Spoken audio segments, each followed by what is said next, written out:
Assalamualaikum warahmatullahi wabarakatuh. Perkenalkan, nama saya Herlina Dwi Santoso dengan NIM 125280041, kelompok 2 CA Batavia 2025. Di sini saya akan membuat video yang berisi, yang pertama saya akan menjelaskan ulang tentang materi apa saja yang sudah saya dapat selama rangkaian ini.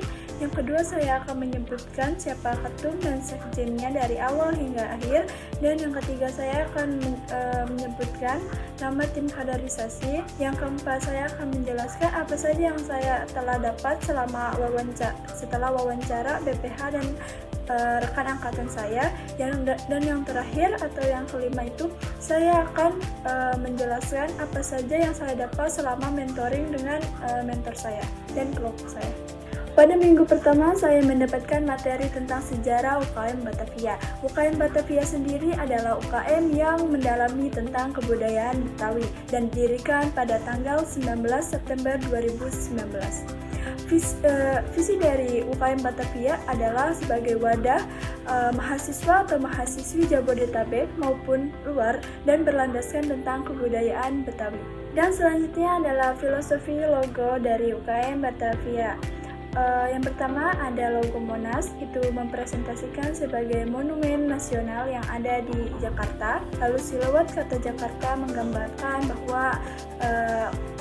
suasana kota Jakarta. Lalu ada tulisan dan logo Institut Teknologi Sumatera, itu menggambarkan bahwa Batavia ini adalah UKM yang masih bernaung di Institut Teknologi Sumatera.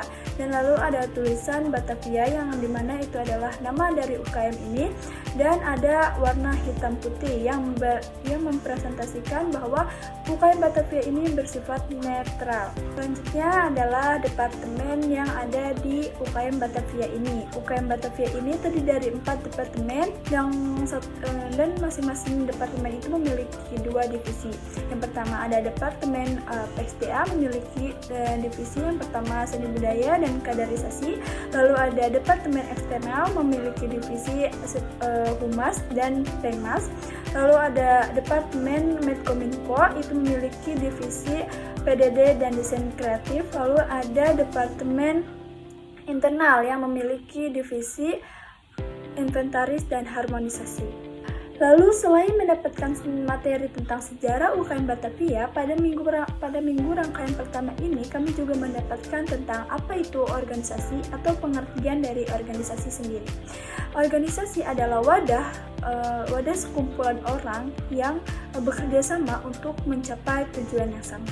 Selanjutnya, pada minggu kedua atau rangkaian kedua, kami mendapatkan materi tentang etika dan moral dan juga kepemimpinan. Etika sendiri adalah sistem nilai yang digunakan dengan interaksi sosial atau tingkah laku seseorang yang akan dicap baik oleh masyarakat atau akan dinilai oleh masyarakat. Lalu selanjutnya ada moral.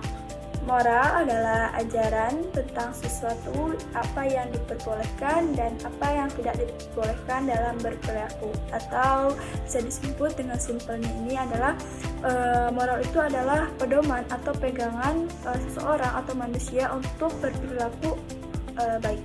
Selanjutnya adalah pemimpin. Pemimpin adalah orang yang mendorong atau menggerakkan seseorang yang mempunyai jabatan secara formal. Selanjutnya adalah tugas dari pemimpin. Yang pertama itu pemimpin harus bisa menghantarkan anggotanya, harus bisa membina anggotanya dan juga bisa memberi petunjuk anggotanya. Selanjutnya adalah gaya kepemimpinan. Gaya kepemimpinan ada gaya otoriter dan gaya demokratik. Gaya otoriter sendiri adalah gaya yang tidak melibatkan anggotanya atau dia mempunyai kendali penuh. Sedangkan kalau demokratik itu dia melibatkan anggotanya untuk mengambil keputusan. Selanjutnya pada rangkaian minggu ketiga. Pada rangkaian minggu ketiga ini kami mengimplementasikan tentang kepemimpinan dengan cara pemilihan ketua angkatan. Dan di situ masing-masing calon ketua angkatan menyebutkan visi misi mereka dan gaya otoriter yang akan mereka lakukan.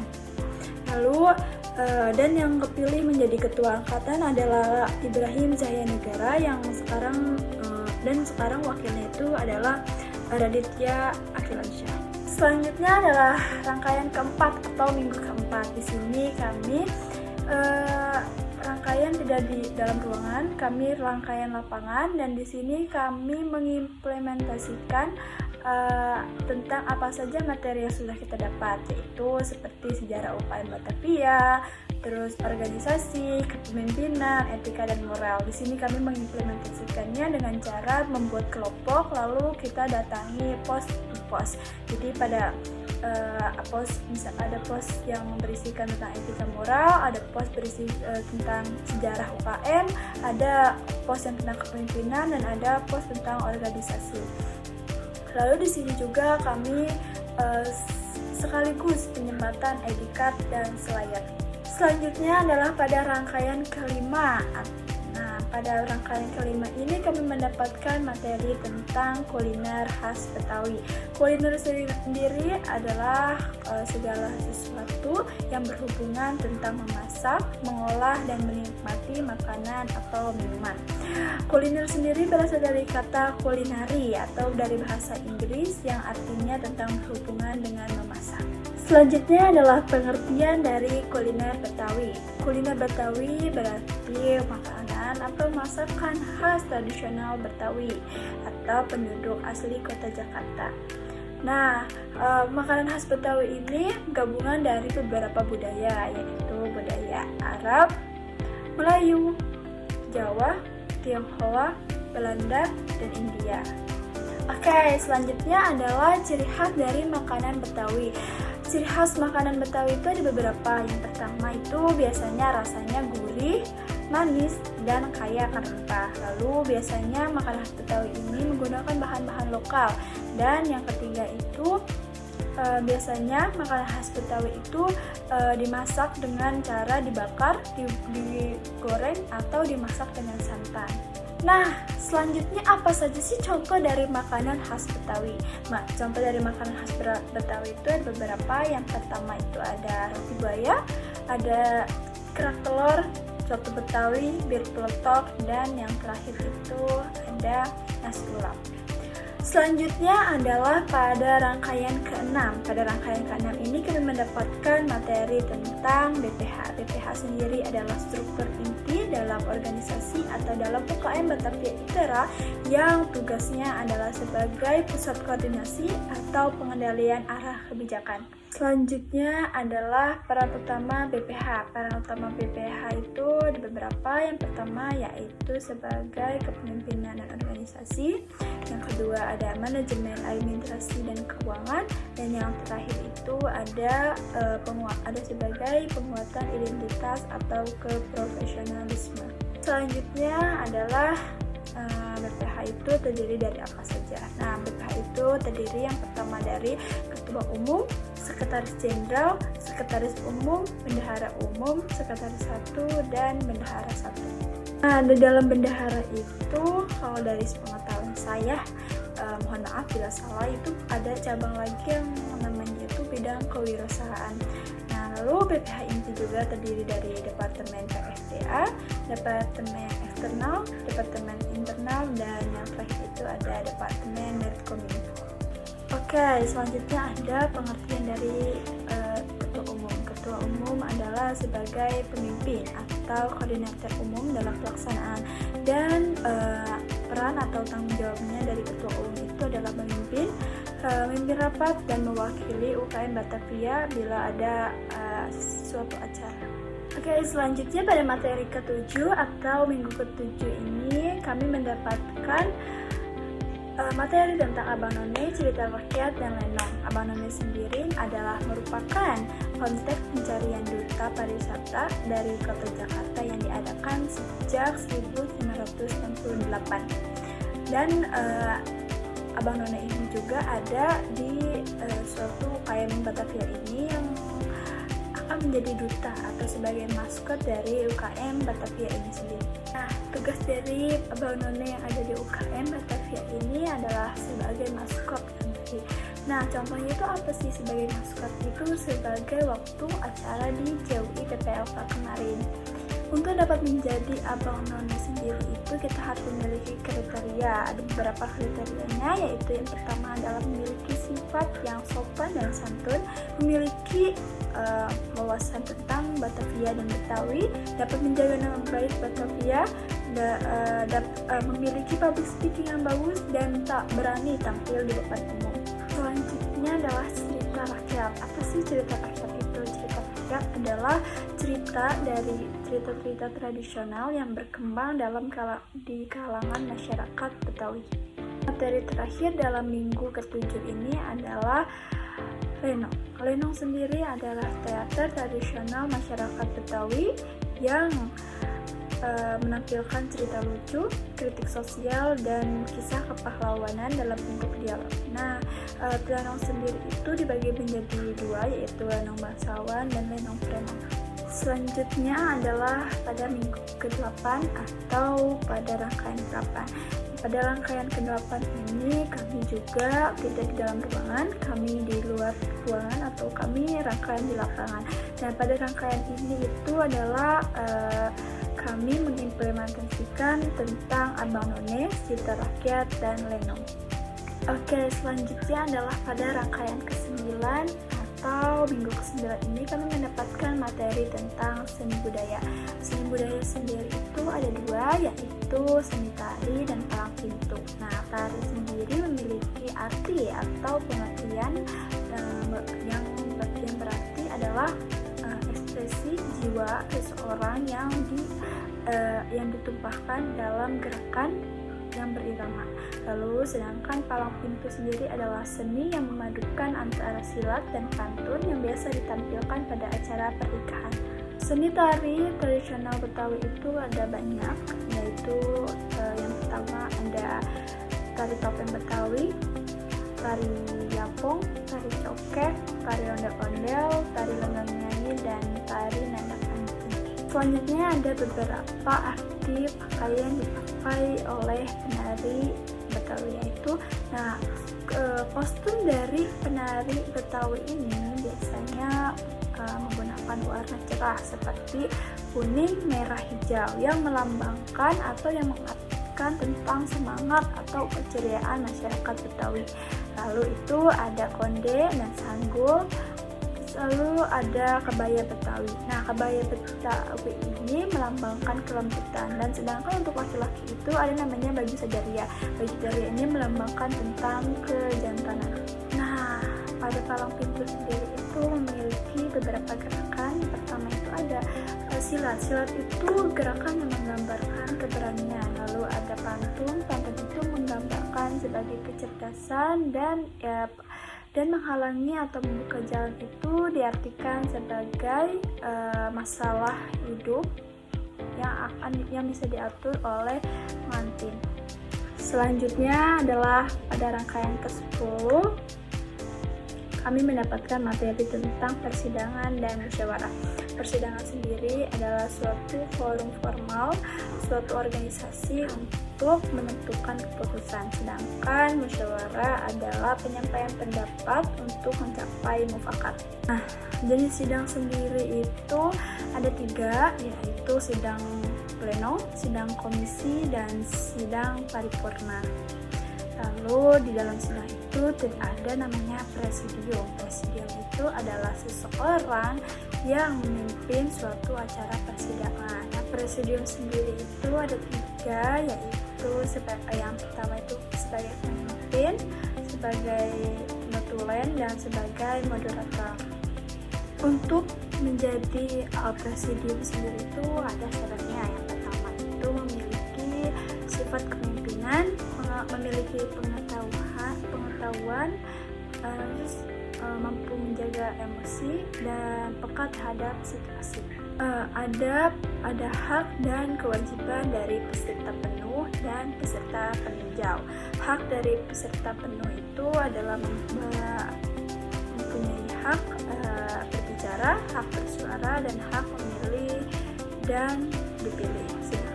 Tapi kalau misalkan peserta peninjau itu dia tidak mempunyai hak dipilih atau memilih.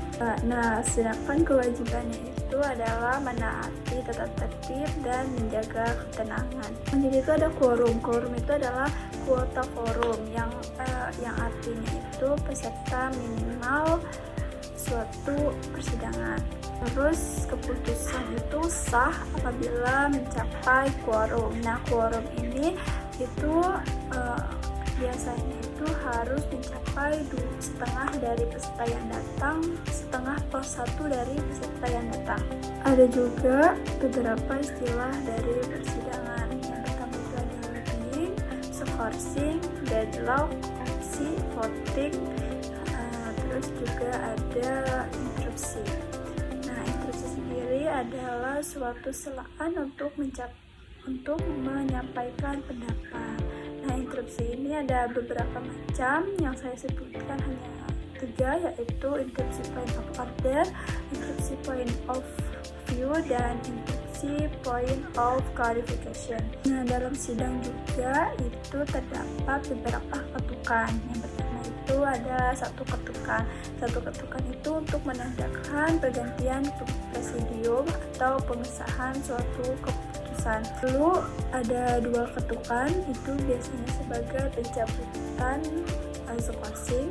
Lalu ada 3 ketukan sebagai penanda pembuka dan penutup suatu sidang, dan juga ada ketukan berkali-kali. Itu bisa dilakukan oleh presidium ketika situasi sedang tidak kondusif. Nah, mungkin itu saja penyampaian ulang materi. Setelah saya menjelaskan ulang tentang materi apa yang saya dapat, selanjutnya saya akan menyebutkan ketum dan sekjen yang menjabat di UKM Batavia ini. Yang pertama itu ada Bang Andrian, lalu Bang Andrian diturunkan secara terhormat dan digantikan oleh sekjennya yaitu Katasya. Yang kedua itu Bang Dava Aranta dan sekjennya itu Bang Aidil. Yang ketiga itu ketumnya adalah Bang Adi Wibowo dan sekjennya itu adalah Bang Erinko. Lalu yang keempat itu adalah Bang Najwan Putra dan sekjennya adalah Kak Anindya, dan yang menjabat sekarang atau yang kelima itu adalah ketumnya adalah Bang Kevin Alexander dan sekjennya Bang Raihan Farel. Lalu setelah saya menyebutkan ketum dan sekjen, saya akan menyebutkan tim kaderisasi angkatan 2024. Tim kaderisasi angkatan 2024 sendiri itu ada 6 orang.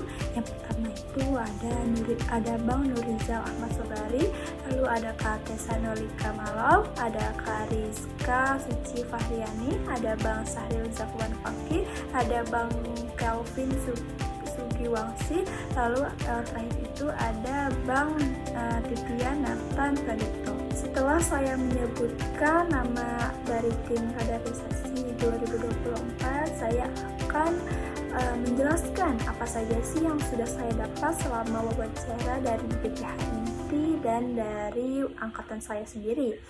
Dari BPH Inti itu saya menjadi tahu cara membagi waktu dan cara menentukan skala prioritas, dan juga saya menjadi tahu pengalaman dari abang dan kakaknya. Lalu saya juga menjadi tahu cara bagaimana survive di kaderisasi ini gitu. Lalu pada angkatan saya sendiri itu saya jadi mengetahui apa alasan mereka masih bertahan menjadi CA Batavia 2025 ini, dan saya juga jadi mengetahui apa motivasi mereka untuk menjadi anggota atau calon anggota Batavia ini.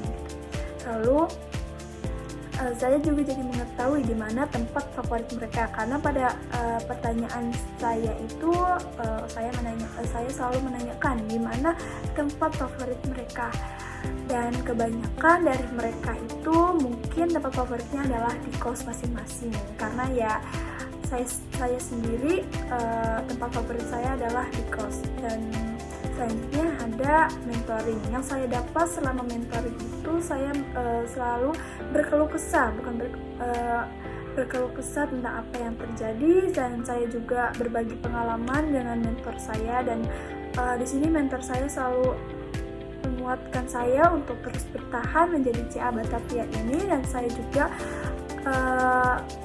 menjadi tahu pengalaman-pengalaman apa saja yang sudah dilalui oleh kakak mentor saya, dan menjadi jika mentoring itu menjadi hal favorit saya karena itu tempat kami saling curhat, saling memberikan pendapat. Terima kasih, sudah itu saja dari penyampaian materi saya dan apa yang telah saya dapat. Mungkin itu saja, kurang lebihnya mohon maaf. Wassalamualaikum warahmatullahi wabarakatuh.